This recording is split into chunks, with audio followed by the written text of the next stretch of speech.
So yun mga kapindot, welcome back sa ating YouTube channel, Kapindot Moto TV. For today's video mga kapindot ay magre-review tayo ng oil cooler na in-install kay Viperman 150. So ito na siya, oh. Yan. So mag-iisang buwan ko na itong ginagamit mga kapindot, or mag-iisang buwan na siyang naka-install dyan.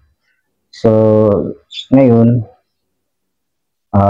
goods na goods ang performance nito mga kapindot, no? Mag-intro muna tayo mga kapindot.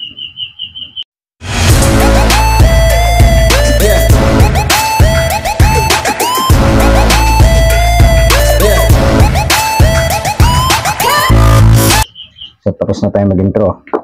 Kaya mga kapindot, tuloy tayo dito. So ito nabili ko sa Shopee. So 8 ano yan, no? 8 rows. 1, 2, 3, 4, 5, 6, 7, 8. So 8 mga kapindot. So ang performance nito mga kapindot ay wala akong masabi kundi goods na goods. Yan. So matagal mag-init yung engine. So, matagal siya uminit. So malaking bagay ito mga kapindot na mayroong ganito yung motor natin, or si Viperman 150, or kahit sa mga pangpasada na motor kagaya ng TMX 125, Rossi, basta kagaya nito mga kapindot yung ano niya. Yan, nasa gilid yung ito yung drain plug niya. Ayan, oh. Yan, nasa gilid yung drain plug niya mga kapindot. So ganyan lang yung pagkabit dapat mga kapindot, yung nakadiretso siya. Yan, kasi kung nakatagilid yan mga kapindot, nakatagilid yung pagkabit nyo, patagilid, hindi aakit yung langis dito sa ating head. Hindi aakit yung langis dito sa head. So mag-overheat yan. Pagka hindi nyo binuksan dito, tapos akala nyo goods na. So dapat pag nagkabit kayo nito mga kapindot, bubuksan nyo itong tappet cap. Ito. Buksan nyo itong tappet cap.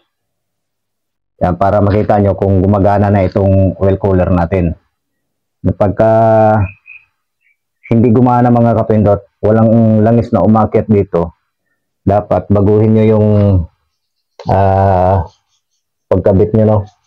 Kung hindi nakaganito yung pagkabit ng mga kapindot, hindi nakadiretso, yan, hindi nakadiretso, baguhin nyo lang mga kapindot. Halimbawa, nakatabingi itong screw na to, itong bolt na to ay dito sa gilid, tapos ito dito rin sa gilid. So dapat pag ganyan lang mga kapindot yung pag-install, no, nakadiretso siya. Yan, kahit na yung butas ng mga kapindot, di ba, ang butas nito mayroong tatagilid tapos mayroong pa sintro, walang problema dyan mga kapindot, kahit mapunta sa taas o mapunta sa ilalim o sa baba, walang problema, basta ang pwesto nito, yan, ang pwesto niya nakaganyan mga kapindot, diretsong diretso. Yan, so yun lang mga kapindot, tip ko lang yun sa inyo kapag nagkabit kayo nito na klase ng oil cooler. So malaking bagay talaga itong mga kapindot, ang long rides, malayo ang biyahe. So kampante tayo na hindi mag-overheat yung motor natin. Kahit na tuloy-tuloy yung biyahe natin, hindi talaga tayo worry na baka mag-overheat si Viperman. Yan. So mag-iisang buwan na to na nakakabit dyan. Goods na goods pa rin. Walang nagiging problema. Wala rin namang leak. Yan.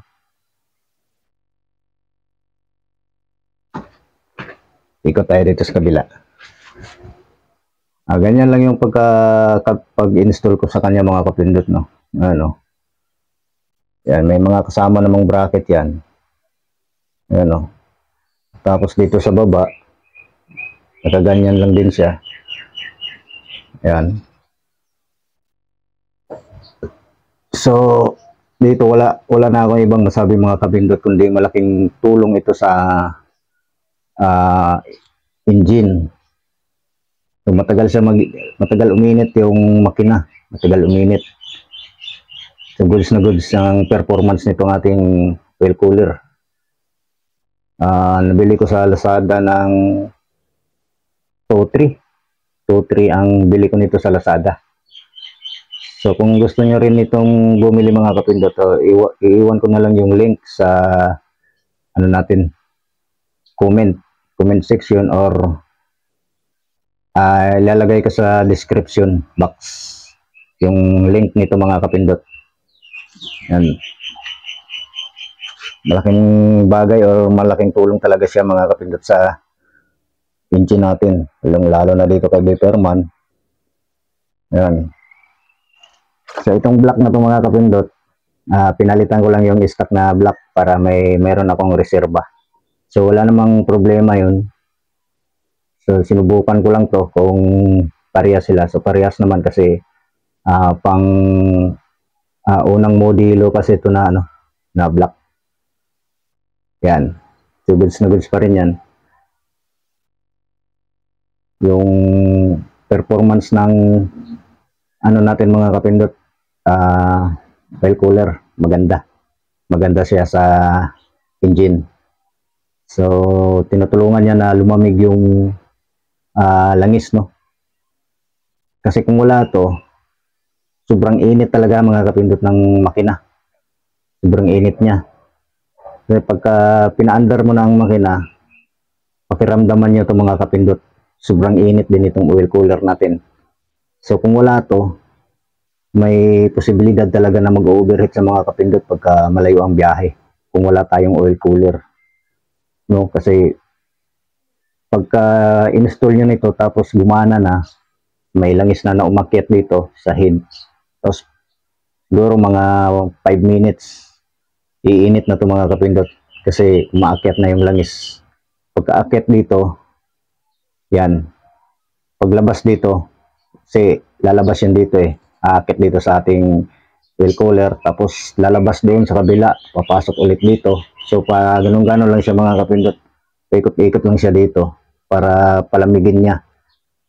So totally hindi naman talagang malamig na malamig kasi kuwan lang to oil cooler lang to kumbaga habang nanakbo tayo, pinapalamig niya yung yung langis kasi tinatamaan ng hangin. Tinatamaan to ng hangin, kaya malaking tulong talaga to mga kapindot sa ating mga motor. Yan. So hindi talaga tayo mag-worry sa mga long rides na yan. Kung mahilig tayong bumiyahe ng mga malalayo, magmumoto vlog tayo, tapos malayo ng tinakbo natin, wala tayong magiging problema pag may ganito tayo sa ating motor, lalong-lalo na kay Beperman 150. Yan. So marami na akong nakita nito na nagkabit sa Rossi TMX. Yan, Skygo pwede rin to. TMX 155. Basta yung drain plug niya mga kapindot ay kagaya ng pinakita ko kanina sa tagiliran. So plug and play lang to mga kapindot. Yan, walang magiging problema mga kapindot. Sa pag-change oil naman, wala namang magiging problema din mga kapindot. Kung ano yung kinabit nyo doon sa drain plug na yon, yung dalawang tornilyo, yun lang din ang kakalasin nyo. Yan, para mag-drain yung langis. Wala magiging problema. Yan. So,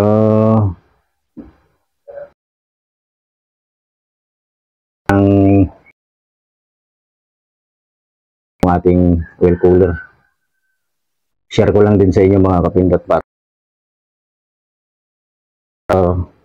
baka gusto nyo rin na magkabit na ganitong klase ng oil cooler. Yan. Ang ganda ng quality niya mga kapindot. Ang laki May isang dangkal yan. May isang dangkal yung niya. Raider 150. Hanggang dito lang yata yun sa Raider. Kalahati lang yata. 4 lang yata yun. Yan, hanggang dito lang, tapos maliit. Maliit siya. Compare natin dito na napakalaki nito. Kaya, yun lang naman ang natin mga kapindot. Ni-review lang natin to kasi mayroong nag-comment sa atin kung kumusta daw ang performance. Ito na mga idol. Nito, malaking or sa ating makina.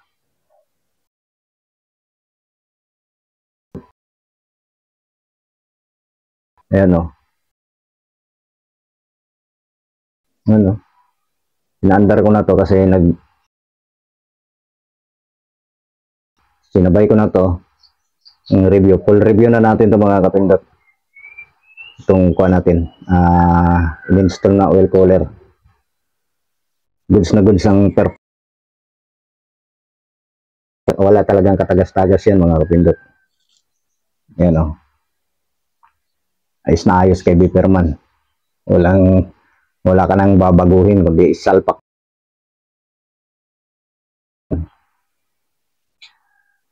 Kung pang tricycle siguro, mag-modify pa kayo ng bracket. So, madali lang naman yun. Madali. Lakihan ko lang to. Yan. Binend ko lang ng kaunti para hindi siya ganong sasabit dito sa tambutso. Pati yung bracket. Ayan o.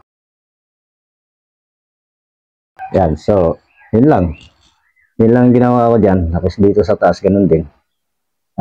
May kunti lang akong ayan o, pinabuk natin ng air sanction valve. Ito. Ayan, bracket niya yan eh. Pinabuka ko lang para pumasok itong bracket ng oil cooler. So, yun lang ang ginawa ko. Ayan o. Pinabuka ko lang.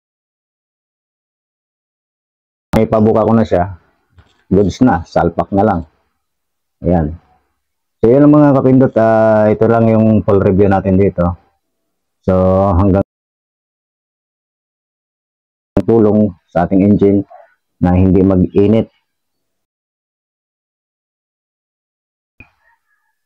So, yun lang mga kapindot. Share ko lang sa inyo yung mga ko dito na experience na habang nakakabit to at nung hindi pa nakakabit or wala pa tayong ganito yung makina. Minsan pag nagkamali ako, napadikit yung paa ko dito, pag hindi ako nakasapatos, napapaso ako dito, sobrang init. So ngayon, goods na yan, walang magiging problema. Pag may ganito, no problem yan, goods na goods yan. So yun lang mga kapindot, pagsuporta sa aking YouTube channel, Kapindot Moto TV. Yan, paki-like, paki-share, at kung di ka pa nakapag-subscribe mga kapindot, pa-subscribe na rin ako para every time na lahat.